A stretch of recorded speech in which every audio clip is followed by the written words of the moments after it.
T'es avec Éric Nolin, mesdames, messieurs, directeur, on va applaudir Éric Nolin, directeur des nouvelles technologies chez DXM. Bonjour, c'est moi. Mais vous le connaissez surtout parce que ça a été une voix de radio. Au final, t'as fait combien d'années de radio? Si on commence, t'avais 13 ans, c'est ça? J'ai commencé à 15 ans en 1985 et en 86, je travaillais de nuit au 93 et le jour, j'allais à l'école. J'avais 16 ans. De ta mère, tu disais hey, femme. Oui, effectivement. J'avais un micro dans mes mains. Ils font comment? C'est son cordon? Non, c'est un micro. Non, OK. Voilà, exactement. Bon. Bonjour, Cybèle. Allô? Comment ça va? Ben, ça va très bien. Merci d'être là. C'est le fun que de te voir en personne. Oui, c'est vrai. Il faut que les gens sachent que tu étais régulier avec nous autres, Cybèle et moi, quand on était le midi. Oui, c'est vrai. Là, on a insisté pour te remplacer. Finalement, tout le monde a dit non. On t'a tordu un bras. Voilà. Alors, je suis ici contre ton gré, mais je suis là pareil. Contre ton gré. Voilà. Oui, je suis un peu déçu aujourd'hui. Tiens donc. Tu sais, ça fait 30 ans qu'on se connaît. Je t'ai jamais vu de mauvaise humeur. Je pense pas que tu m'as vu de mauvaise humeur. C'est très vrai, ça. Ça fait 2 fois qu'on en parle aujourd'hui. Exact. C'est vrai. Mais aujourd'hui, je suis un peu déçu. Je t'explique pourquoi. Mardi, je suis en train de préparer la chronique d'aujourd'hui. Là, votre chercheuse va dire pourquoi tu m'as envoyé ça hier soir, si t'as fait ça mardi, ça c'est une autre affaire. Ça, c'est Hugo. Sérieux, s'il y en a un de garde. Ah, regarde. Fait que là, je regarde beaucoup les stations de radio régionales. J'aime beaucoup regarder les nouveaux animateurs, voir qu'est-ce qu'ils font et tout ça. Je tombe sur la page de CJSO. Il y a une jeune artiste chanteuse qui est là, qui s'appelle Véronique Bilodeau, qui fait de la musique, mais qui également anime à CJSO. Okay. C'est où ça, là? C'est à Sorel. OK. Elle passe un message. Elle a dit, cette semaine, juste avant, on va écouter Véronique Bilodeau, entendre un petit extrait, savoir qui elle est. Parfait.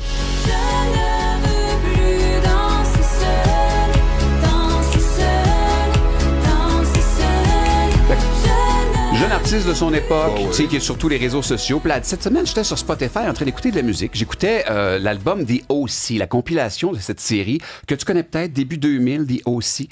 Semble-t-il qu'une génération d'ados qui ont appris la musique grâce à cette série-là. Donc, elle dit, j'écoute ça, je connais toutes les chansons par cœur, je suis une experte. Puis elle dit, à un moment donné, j'entends une tune, je fais comme, c'est quoi ça? Puis je m'approche, puis je regarde, puis elle dit, au travers de ma liste de chansons que je connais, je vois le groupe de Sons of Forest. Puis elle dit, je connais pas ça du tout. Fait que je m'en vais en ligne. C'est un groupe de 2026.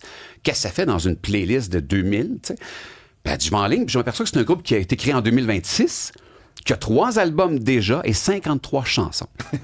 Alors, bravo pour le groupe le plus prolifique de l'histoire en 6 mois que personne ne connaît. Ouais. Donc, bienvenue dans la zone grise de Spotify. Ce sont des artistes AI dont la mention AI n'est pas là.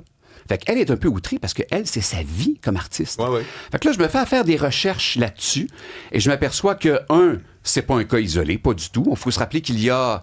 Mon Dieu, presque un an, il y avait eu un scandale sur The Velvet Sundown. T'as rappelé Non. T'as pas entendu ça? Non. Un groupe qui est apparu de nulle part sur Spotify. Tu te rappelles de ça? Mais oui, je me rappelle, parce que là, ça faisait fureur, ce groupe-là. Ouais. Puis tout le monde disait, ça sort d'où? C'est qui? Exactement. Il y a même pire que ça. Il y a un Canadien, donc on ne connaît pas le nom, on ne le saura jamais, qui s'est dit être le gérant de Velvet Sundown.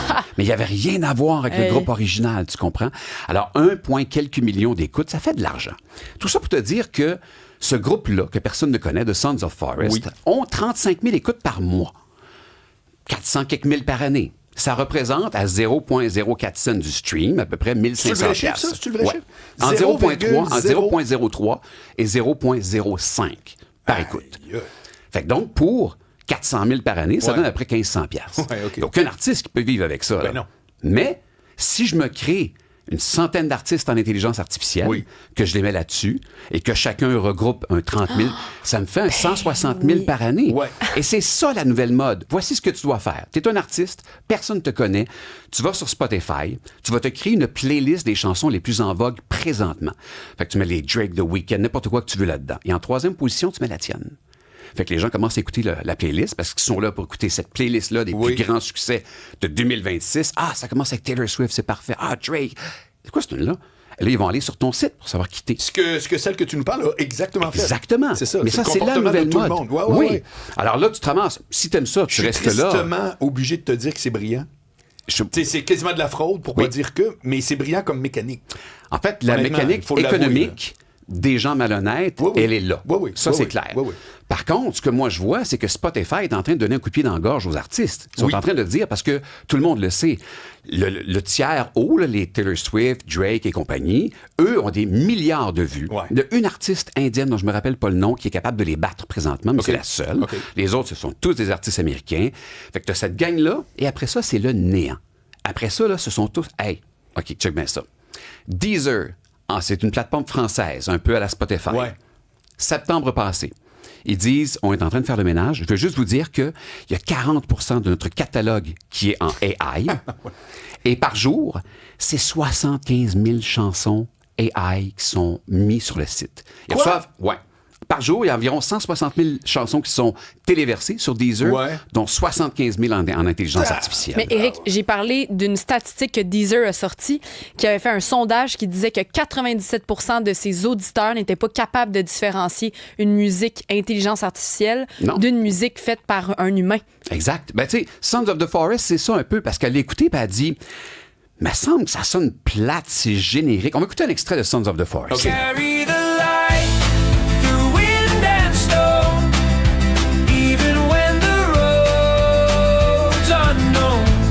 C'est pas mauvais, c'est bien produit, mais ça rappelle le milieu 2010 à l'époque avec, vous vous rappelez de Vance Joyce, Riptide? Mais oui, exactement à ça, je pensais, exactement, Riptide. ça ressemble à ça. On va écouter un petit extrait, voir.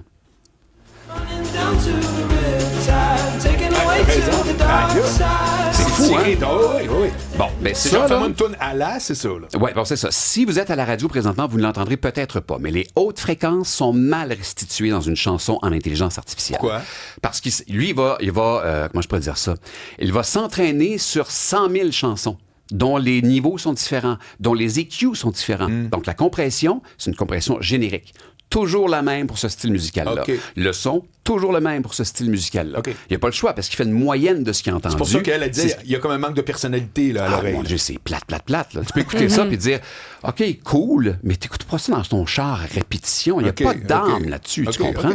Mais pourquoi les gens aiment ça d'abord? Ben, c'est pas qu'ils aiment ça, c'est qu'ils font pas la différence, je pense. C'est ça, exactement. Les gens écoutent sans savoir la différence. Oui, mais je veux dire, ils écoutent une fois, après, ils vont peut-être se dire, me semble ça, ça sonne bizarre, je vais arrêter. Écoute bien, moi, je trouve que c'est très, je sais pas si tu as la stat, mais c'est bon ce qu'elle dit parce que, d'après moi, le nombre d'écoutes d'une toune d'intelligence artificielle doit être extrêmement plus bas qu'une toune normale de n'importe qui. C'est encore drôle parce qu'on parle justement de cette formation-là.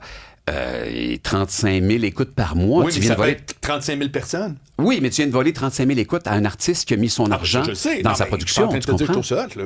C'est un peu ça que tu dis. Mais attends, mais est-ce que j'entends déjà le contre-argument parce que tu dis on vole des écoutes. Mais là, il y a quelqu'un qui va dire ouais, mais en quoi c'est voler si moi, ce que j'aime, j'ai un choix entre les deux et donc je choisis un des deux. Pourquoi je vole si c'est juste un intérêt qui est différent ou que j'aime plus ça? J'aime ton point. Oui, parce que ça revient à dire, parce que quand on dit ça vole l'écoute à quelqu'un d'autre, ça sous-tend que si j'écoute pas la chanson d'intelligence artificielle, j'en écouterais nécessairement une autre, non.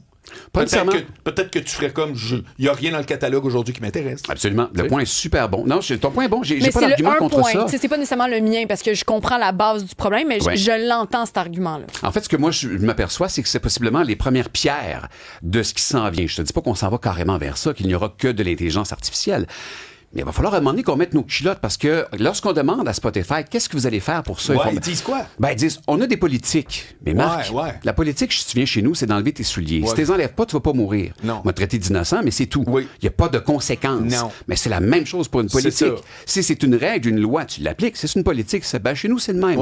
Tu le fais pas. Ben, Deezer, justement, avait déclaré avec ça a l'air disant ça, c'est l'intelligence artificielle, on vous le dit.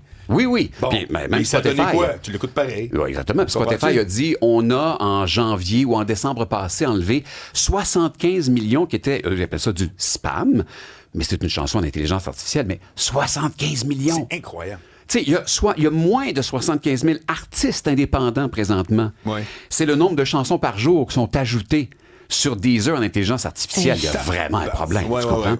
Alors, la mention, puis j'en ai parlé cette semaine, on a recommencé à faire des labs secrets avec Christian Page. Oui, j'ai vu. On en a parlé cette semaine. Écrit juste il reste une minute, là, mais je veux quand même... Le Lab Secret, c'est ton podcast que tu fais avec Christian Page. Sur l'intelligence artificielle, sur le paranormal. Oui, c'est ça. Mais j'ai parlé des outils pour tenter de trouver si cet ovni-là, ce fantôme-là est vrai. Et même les outils d'intelligence artificielle ne s'entendent pas. Ah ouais. Mettons, l'outil numéro 1 va me dire que le texte que j'ai, qui est un texte de Christian, a été fait à 100% par un humain. Le deuxième va me dire 50%. Et je vais remettre le même texte. Je vais dire, refais-le-moi. Ouais. Il va me dire 60. Il est plus sûr. C'est le même texte. Ouais, Alors, on est vraiment dans une période de n'importe quoi présentement. C'est ça, exact. Et entre-temps, si vous voulez faire plaisir, allez écouter Véronique Bilodeau. Je la connais pas, mais au moins, c'est pas de l'intelligence artificielle. Quelqu'un, c'est le fun. Éric Paulin, directeur des nouvelles technologies chez DXM Technologies. Et si quelqu'un veut te rejoindre pour avoir, par exemple, accès à ton podcast, là, parce que des gens qui sont en voiture ou peu importe. Le Lab secret sur YouTube. Voilà. Voilà. Salut, merci. Merci.